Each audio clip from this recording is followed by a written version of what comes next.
Que sea un año donde la voluntad del Señor se haga verdad en cada uno de nuestras vidas. ¿Sí? Si eso se hace una realidad, todo va a estar bien. Gloria a Dios. Porque las cosas están bien cuando Dios está. Y cuando Dios no está, difícilmente algo podrá salir bien. Pues sí, fui pastor de aquí, aunque algunos no lo sepan, pero fui pastor de aquí. De hecho, yo soy... Ha habido una equivocación, que yo no me he enterado. De hecho, yo soy de Miajadas. No se ha expresado bien el pastor, no se ha expresado bien. Los pastores están para muchas cosas y entre ellas para que se lleven las culpas de las cosas que pasan. ¿Te has expresado mal? Aleluya. Digo que soy de aquí, de Miajadas, como soy de La Lunera también, de La Lunera también soy. Quiero decir que uno va siendo de los lugares donde va estando. Pero eso no es una frase filosófica, eso es una realidad experimentada. Yo puedo decir que soy de Miajadas porque aquí dejé un año de mi vida. Por lo tanto, puedo decir con propiedad, yo soy de aquí. Como puedo decir que soy de cada lugar en el que el Señor me permitió estar. Porque en cada lugar en el que estuve, dejé una parte de mi vida. Por lo cual, soy de todos esos lugares. Y de Miajadas también. Bien, decirles que es un placer poder estar con vosotros. Decirles que estamos bien, estamos en el Señor. Y por lo tanto, estamos bien. Que me acuerdo de vosotros y que cuando me acuerdo de vosotros, oro por vosotros. Amén. Tengo la costumbre de orar por la obra del Señor y preferentemente por aquellos lugares de la obra del Señor donde se me permitió estar. Por lo tanto, quiero deciros que oro por vosotros y espero que vosotros estéis orando por mí también. Amén. En ocasiones, el intentar vivir por principios te facilita la forma de vida, pero te causa molestias. Cuando uno decide vivir por sus principios, la vida se te facilita, en el sentido de que sabes lo que tienes que hacer, pero también te crea molestias, porque los principios a veces te obligan a hacer cosas que en ese momento no te apetecen hacer. Yo he venido aquí a pasar unos días y mi intención era pues estar en casa tranquilo y con la familia, que es realmente lo que he hecho. A excepción de Almendralejo, no he visitado ninguna iglesia en estos días que llevo por aquí, porque mi intención era venir a estar preferentemente con la familia. Pero como tenemos principios, como vosotros, intentamos regirnos por esos principios. Uno de los principios que rigen mi vida es: no te niegues a ir al lugar al que te llamen. Eso me ha facilitado mucho la vida, porque nunca he tenido que orar para saber dónde voy. Siempre que me han mandado, he entendido que era Dios el que me mandaba. Y siempre que me han llamado, tampoco he tenido que orar para ir. He entendido que si alguien me llamaba, era Dios en la boca de ese alguien el que me llamaba. Y yo hablaba con vuestro pastor y me decía ven. Y siendo sincero, yo esta tarde mi idea era estar en casa. Me quedan muy poquitas horas para estar entre la familia y mi idea pues era aprovechar estas últimas horas con la familia para después de Reyes marcharme. Pero me llamó, y cuando me llamó, el principio que hay en mi vida apareció. Por eso digo que el principio te facilita la vida porque sabes lo que tienes que hacer sin necesidad de consultar, pero a veces te causa molestias porque te obliga a hacer lo que no te apetece en ese momento hacer. Por lo tanto, estoy aquí porque el principio me obligó a estar. Pero después de estar me alegro de poder verles y me alegro de verles en bien. Amén. Os voy a compartir algo de la palabra del Señor y voy a intentar palabras de corazón celebrante. Viniendo hacia aquí, mi hermano Felipe me decía una cosita ligera. Y yo le dije, pues es verdad, que a veces con un menú ligero también recibimos todas las proteínas que necesitamos para que nuestra anatomía siga funcionando. ¿De acuerdo? Así que voy a intentar darles un menú frugal, pero con los nutrientes necesarios para que nuestra anatomía espiritual siga subsistiendo. Amén. Acercaros conmigo al libro de Apocalipsis, en el capítulo 1, verso 9 en adelante. Dice así la palabra del Señor. Yo, Juan, vuestro hermano, y copartícipe vuestro en la tribulación, en el reino y en la paciencia de Jesucristo, estaba en la isla llamada Patmos por causa de la palabra de Dios y el testimonio de Jesucristo. Yo estaba en el Espíritu en el día del Señor y oí detrás de mí una gran voz como de trompeta que decía: yo soy el Alfa y la Omega, el primero y el último. Escribe en un libro lo que ves y envíalo a las 7 iglesias que están en Asia: a Éfeso, Esmirna, Pérgamo, Tiatira, Sardis, Filadelfia y la Odisea. Y me volví para ver la voz que hablaba conmigo, y vuelto vi 7 candeleros de oro, y en medio de los 7 candeleros a uno semejante al Hijo del Hombre, vestido de una ropa que llegaba hasta los pies, y ceñido por el pecho con un cinto de oro. Su cabeza y sus cabellos eran blancos como blanca lana, como nieve, sus ojos como llama de fuego, y sus pies semejantes al bronce bruñido, refulgente como en un horno, y su voz como estruendo de muchas aguas. Tenía en su diestra 7 estrellas, de su boca salía una espada aguda de 2 filos, y su rostro era como el sol cuando resplandece en su fuerza. Cuando le vi, caí como muerto a sus pies, y él puso su diestra sobre mí, diciéndome: no temas, yo soy el primero y el último, y el que vivo y estuve muerto, mas he aquí que vivo por los siglos de los siglos. Amén. Amén. Dios bendiga su palabra en cada uno de vuestros corazones. Amén. ¿Cuántos se animan a darle un aplauso a esa palabra del Señor Cristo? Ay,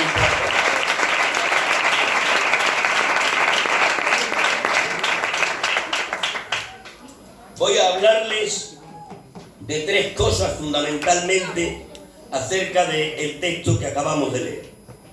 Voy a hablarles del autor, voy a hablarles del estado de dicho autor y voy a hablarles de la condición en el que el autor en este momento se encontraba.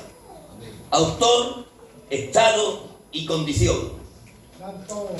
Cuando hablamos del autor, evidentemente es una referencia al verso 9, tal cual se encabeza: yo, Juan. Cuando hablamos del estado, evidentemente es una referencia al verso 10, yo estaba en el Espíritu.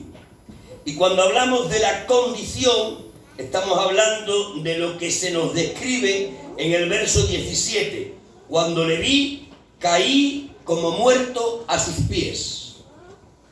El autor es Juan, la condición en la que se encuentra, o el estado en el que se encuentra, es en el Espíritu, y la condición en la que está es caído como muerto a los pies de Jesús. Lo primero acerca de lo cual os voy a compartir algo va a ser acerca de cómo Juan se nos presenta en el verso 9. Y voy a comenzar hablándoles acerca del autor, porque es sumamente extraño que el apóstol comience un escrito suyo haciendo uso de su nombre personal. Juan, a excepción del libro de Apocalipsis, nunca antes en ninguno de sus escritos hizo uso de su nombre personal. Los que leéis la Biblia sabéis que Juan, antes de escribir este maravilloso libro, ya había escrito 4 libros que llevaban su firma. Había escrito el Evangelio y había escrito 3 cartas universales. En ninguno de esos escritos Juan hace aparecer su nombre personal. De hecho, en esos escritos Juan se esconde o bien detrás de una expresión o bien detrás de un seudónimo. Cuando él tiene que hablar acerca de sí mismo en el Evangelio que lleva su firma, siempre lo hace escondiéndose detrás de la expresión el discípulo al que amaba el Señor. Y cuando él tiene que dar algún dato autobiográfico en alguna de las 3 cartas universales, siempre lo hace escondiéndose detrás del seudónimo el anciano. Si ustedes me preguntasen a mí por qué Juan nunca aparece en primera persona, por qué siempre se esconde detrás de expresiones o detrás de seudónimos, yo les respondería, sin miedo a equivocarme, que el apóstol lo hace así sencillamente porque era una manifestación más de su sincera humildad. Amén. Juan era humilde, y como era humilde, él nunca quería el centro de la escena. Él jamás pretendía que los focos se proyectasen sobre él. El centro de la escena siempre se lo dejaba a Jesús. Y lo que él anhelaba era que los focos del interés se proyectasen sobre su maestro. Es por eso que cuando escribe el Evangelio se esconde detrás de la expresión el discípulo al que amaba el Señor. Y cuando escribe las cartas universales se esconde detrás del seudónimo el anciano. No quiere aparecer. No quiere que las miradas se proyecten sobre él. Él prefiere alejarse del centro de la escena y dejar que sea Jesús el que ocupe ese lugar. Amén. Qué bien. Aleluya. Pero el apóstol se ha hecho mayor. Y siendo muy mayor, ha recibido la revelación más grande que nunca hombre humano haya recibido. Y cuando ha recibido la revelación y se dispone a compartirla, decide comenzar los prolegómenos de dicha revelación diciendo: yo, Juan, por primera vez usa su nombre personal. Si hiciésemos una interpretación superficial acerca de por qué él usa su nombre en Apocalipsis, cosa que no hizo ni en las cartas universales ni en el Evangelio, si hiciésemos una interpretación superficial acerca del porqué de este cambio en su forma de escribir, seguramente llegaríamos a una conclusión errada. La conclusión errada y fácil sería decir que el humilde de Juan en su juventud se ha convertido en un vanidoso en su ancianidad. Pero eso sería una conclusión errada, fruto de una interpretación superficial. El apóstol humilde en su juventud no se ha convertido en un vanidoso en su ancianidad. Él no comienza los prolegómenos del libro de Apocalipsis usando su nombre personal porque quiera el centro de atención, porque desee que los focos se proyecten sobre él. No, Juan no se ha convertido en un vanidoso. Juan hace uso de su nombre en esta ocasión no por vanidad, sino porque en el uso de su nombre le está mandando un mensaje en clave al infierno y más concretamente a Satanás. Qué bien. Aleluya. Porque fue Satanás el que, operando en la mente del emperador Domiciano, desencadenó la 12ª persecución imperial contra la iglesia primitiva. Esta última persecución contra la iglesia primitiva fue feroz como ninguna otra. ¿Y saben ustedes quién era el personaje al que con mayor insistencia perseguía Domiciano para poderlo apresar? Han acertado. Al que perseguía Domiciano con mayor insistencia en mitad de esta persecución era el apóstol Juan. Porque a estas alturas Juan era el único superviviente del selecto grupo de los 12. Los 11 apóstoles restantes habían muerto mártires, sí, por predicar el evangelio del Señor, dispersos en las naciones del mundo, pero tan solo quedaba con vida Juan. Es por eso que Juan, en la persecución de Domiciano, se convierte en la pretensión mayor del emperador. Capturar a Juan era como capturar al líder de la iglesia universal. Y cuenta la historia eclesiástica que Domiciano le capturó. Y cuando le capturó, dice la historia de la iglesia, que le hicieron un juicio rápido. Y la sentencia de aquel juicio rápido fue que Juan tenía que morir por el delito de predicar a Jesús. ¿Y de qué forma tenía que morir? Según aquella sentencia, el anciano apóstol tenía que morir sumergido en una caldera de aceite hirviendo. Lo sorprendente fue que cuando tomaron al anciano apóstol y le sumergieron en la marmita de aceite hirviendo, el cuerpo del anciano apóstol salió de aquella marmita tal como entró. El aceite hirviendo no le provocó ni el más mínimo daño. Ya sabéis que Dios es un especialista en impedir que el fuego pueda hacer daño a sus profetas, a sus apóstoles, a sus hijos, en definitiva. Y cuando el apóstol ha sido sumergido en aquella caldera de aceite hirviendo y ha salido de ella tal cual había entrado, Domiciano ha entendido que Dios milagrosamente le ha preservado la vida. Y cuando Domiciano se ha dado cuenta que no se le puede quitar la vida a aquel al que Dios no permite que se le quite, ha sido entonces que Domiciano ha decidido sepultarle en vida.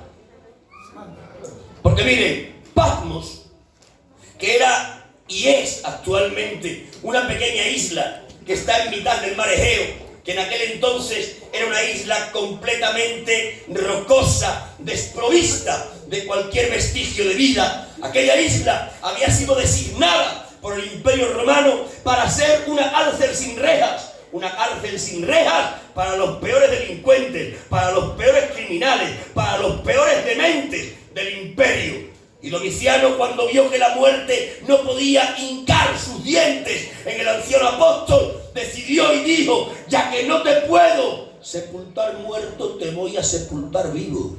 Porque Patmos era una sepultura para vivos. Pero Domiciano no se conforma con desterrar a Juan a Patmos, sino que además le añade un edicto a aquella sentencia. Y el edicto de Domiciano sobre aquella sentencia era que el nombre de Juan, a partir de ese momento, se convertiría en un nombre proscrito, en un nombre impronunciable. El nombre de Juan quedó terminantemente prohibido de poder pronunciarse. No se podía pronunciar en la iglesia, ni tan siquiera en los labios de sus familiares. De hecho, el emperador desarraigó el nombre de Juan apóstol de lo que era la genealogía del mundo israelita. Juan se convirtió en el nombre que no se podía pronunciar. Lo que no sabía Domiciano es que el Dios de Juan, tu Dios, mi Dios, es un Dios que acostumbra a estar con los suyos cuando los suyos viven los peores momentos. Y es por eso que Jesús, su Dios, mi Dios, tu Dios, se fue a visitar a Juan a Patmos. Y no solo le visitó, sino que le dio una revelación. Y no solo le visitó y le dio una revelación, sino que hizo que Domiciano se muriese. Y el que tomó el trono detrás de Domiciano le levantó la sentencia a Juan. Es decir, que Jesús en Patmos visita a Juan, le da la revelación y le otorga la libertad. Y cuando le otorga la libertad y Juan se dispone a escribir la revelación, decide empezarla diciendo: yo, Juan. Está pronunciando el nombre impronunciable. No lo está pronunciando por vanidad. Le está mandando un mensaje en clave a Satanás, que era la mente pensante de la persecución de Domiciano. Es como que le está diciendo: Satanás, tú impediste que mi nombre se pronunciase, lo borraste de las actas, de lo que eran las genealogías de mis padres, pero ha estado conmigo aquel que es un especialista en pronunciar lo que tú acallas, que es un especialista en desenterrar lo que tú entierras, que es un especialista en dar vida a lo que tú quieres matar. Y como ha estado conmigo, hoy vengo a decirte: yo, Juan, estoy vivo. Mirad, la experiencia del autor es una experiencia que se puede repetir en cada uno de nosotros. Todos nosotros, tardando más o menos, vamos a vivir circunstancias desagradables, opresoras, que no nos gustarán experimentar. Pero te puedo decir que el Dios al que sirvo, el Dios del que tú eres, es un especialista en estar con nosotros en los momentos de adversidad. Dios se mete en los hornos cuando allí están sus hijos. Dios desciende a los fosos de leones cuando allí están sus profetas. Y Dios va a las islas de Patmos cuando allí están sus apóstoles. Pero tú no eres menos que Daniel, ni tampoco eres menos que San Juan. también Dios va a estar contigo cuando la adversidad se vaya a cernir sobre tu persona. Y cuando Satanás te quiera enterrar, entonces mi Dios y tu Dios te va a desenterrar. Y cuando Satanás te quiera hacer caer, entonces es cuando Él te va a levantar. Es por eso que nosotros hoy, imitando al apóstol, le decimos al infierno y concretamente a Satanás: yo, Juan, estoy vivo. ¿Cuántos le quieren decir al infierno y a Satanás que están vivos? Levanten por favor sus manos ahí arriba a lo alto y con todas las fuerzas de las que sean capaces griten un poderoso y un vivo amén. Gloria a Dios. Yo, Juan, el autor, el estado del autor, verso 10. Yo estaba en el Espíritu en el día del Señor. Está en Patmos, pero eso no es obstáculo para estar en el Espíritu. En las peores circunstancias se pueden estar cosiendo las mayores bendiciones. La mayor revelación no se da en el Edén, se da en Patmos. Cuando te encuentres en la peor circunstancia que puedas vivir, quiero que sepas que esa mala circunstancia puede ser la matriz de la mayor bendición que nunca jamás experimentaste. Hay quienes esperan que todos los vientos sean favorables, que la salud esté vigorosa en nuestros cuerpos, que la economía fluya como la espuma, que el amor esté a nuestro alrededor. Hay quienes esperan todas estas circunstancias favorables para poder estar en el Espíritu. Dios piensa de forma distinta. Dios dice que cuando la salud huye, que cuando la economía se hunde, que cuando el amor parece evaporarse, en ese momento es cuando estamos en la mejor situación para poder recibir la mayor bendición. Hay apocalipsis en Patmos, pero hay cielos abiertos junto al río Quebar entre los cautivos. Ezequiel, que es del equipo de Juan, que saben sacar lo mejor de entre lo peor, dice en el libro que lleva su nombre: estaba yo entre los cautivos junto al río Quebar y se abrieron los cielos de Dios. ¿Los cielos se abrieron en qué situación? Junto al río Quebar y entre los cautivos. Ezequiel es un esclavo, cautivo, semidesnudo, a la orilla de un río, pasando frío, con un horizonte gris. Pero en mitad de esa situación dice que el cielo se le abrió. Se puede abrir el cielo en mitad de la peor situación. Y el apóstol aquí constata esta verdad. Y la constata diciendo: yo estaba en el Espíritu. Ahora bien, ¿qué es estar en el Espíritu? Para poder explicar concienzudamente qué es estar en el Espíritu, tendríamos que hablar, aunque fuese de una forma breve, de antropología cristiana. La antropología cristiana nos enseña en la pluma de Moisés y en la pluma de San Pablo que el ser humano en su composición es tripartito, compuesto de espíritu, alma y cuerpo. De hecho, la noción de Dios expresada en la Biblia es que el ser humano, el hombre y la mujer, son un espíritu con identidad que se comunica con el mundo exterior a través de un cuerpo. El cuerpo es la parte del ser humano que nos comunica con el mundo exterior. El alma es la residencia de nuestra personalidad. En el alma está el razonamiento, en el alma están las emociones, en el alma está la voluntad. Y el espíritu es la parte del ser humano que Dios diseñó para tener comunión con nosotros. El espíritu es la habitación acondicionada por Dios para convertirse en la morada del Espíritu Santo en el día de la regeneración. Es por eso que el apóstol San Pablo dice que el Espíritu Santo da testimonio al espíritu humano de que somos hijos de Dios. Sí, Cuando el Espíritu Santo viene a vivir en nosotros después de aceptar a Jesús como Salvador, no viene a vivir concretamente al cuerpo, ni tampoco viene a vivir concretamente al alma. Donde viene a vivir concretamente es al espíritu del hombre. ¿Por qué? Porque el espíritu del hombre, me vuelvo a reiterar, es la habitación diseñada por Dios para Él hacer morada y tener con nosotros comunión. Ahora bien, cuando el Espíritu Santo vive en el espíritu humano, no vive ahí sencillamente para vivir. Él vive para convertirse en nuestro dueño y Señor. Cuando el Espíritu Santo en el espíritu humano está gobernando, realmente lo que está haciendo es tener al alma, la residencia del razonamiento, de las emociones y de la voluntad, sujeta al razonamiento, a las emociones y a la voluntad de Dios. Y cuando el alma, que es la residencia de mi identidad, le dice al Espíritu Santo que está en mi espíritu, ya no son mis razonamientos sino los tuyos, ya no son mis emociones sino las tuyas, ya no es mi voluntad sino la tuya. Cuando eso sucede y el alma se queda rendida a lo que es el Espíritu Santo en el espíritu humano, entonces el Espíritu Santo manda al alma rendida y el alma rendida manda al cuerpo para que el cuerpo haga ¿qué? Las buenas obras que de antemano Dios para nosotros preparó.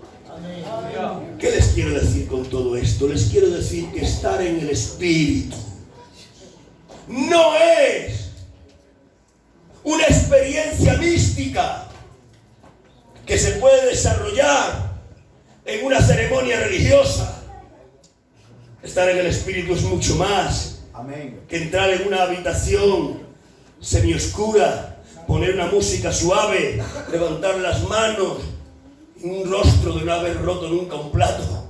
La expresión de vivir en el Espíritu es una expresión de muchísima mayor profundidad. Estar en el Espíritu es vivir continuamente rendidos a la voluntad de Dios en nosotros. Vivir en el Espíritu no es el misticismo de una ceremonia de religión. Vivir en el Espíritu es una forma de vida que comienza al despertarnos y termina al irnos a dormir. Gloria a Dios. Y el apóstol dice, yo estaba en el Espíritu. Estaba diciendo, yo en Patmos, rodeado de delincuentes, de criminales y de dementes, me conducía en mi vida diaria, sujetando mi identidad, mis razonamientos, mi voluntad y mis emociones a las indicaciones que el Espíritu Santo le daba a mi espíritu. Si me permiten expresarlo de otra manera, si nuestra vida fuese una embarcación, el timón de esa embarcación sería el espíritu humano, y el capitán que gobernase el timón de esa embarcación sería el Espíritu Santo, para llevarnos por los derroteros del mar que Él quisiera.